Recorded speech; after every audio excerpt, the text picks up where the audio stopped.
Welcome everyone, this is AndresRestart, and this time we're going to be talking about this Pokemon Direct that was just announced January 9th, 2020, 9:30 AM Eastern Time, and it's going to be about 20 minutes.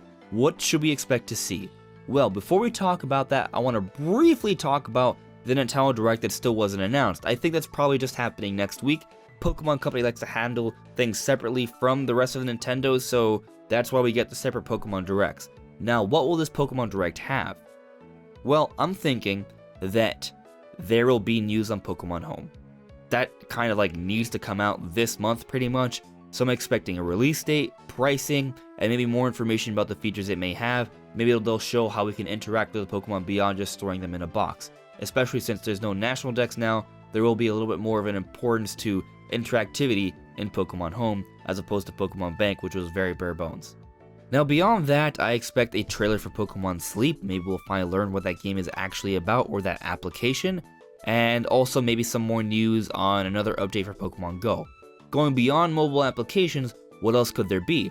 Well, I think we'll probably get some news on another Pokemon spin-off game for the Nintendo Switch. Maybe it's another iteration of Detective Pikachu, maybe it's Pokemon Mystery Dungeon. That would be really cool. I would leap for joy if we're actually getting a brand new Pokemon Snap, but I don't think that's likely.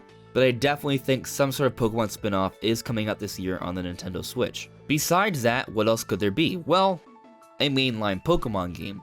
Now, I personally find it really weird that we're getting a Pokemon Direct so soon after the release of Pokemon Sword and Shield.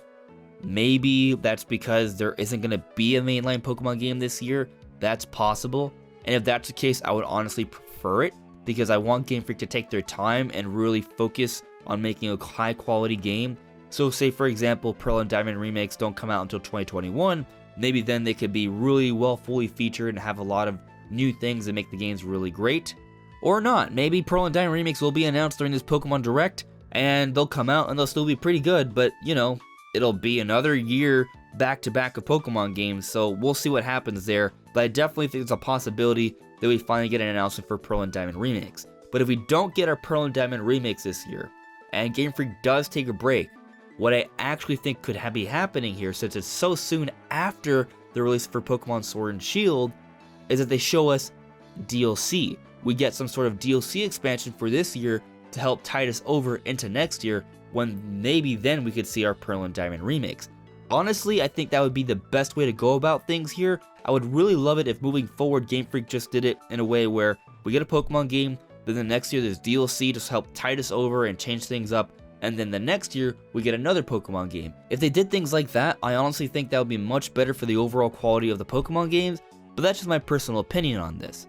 But either way, so either DLC for Pokemon Sword and Shield or Pearl and Diamond remakes, we'll see one of those two things announced at this Pokemon Direct. That is my prediction. What do you guys think? Let me know in the comments below. Anyways everyone, this is AndresRestart.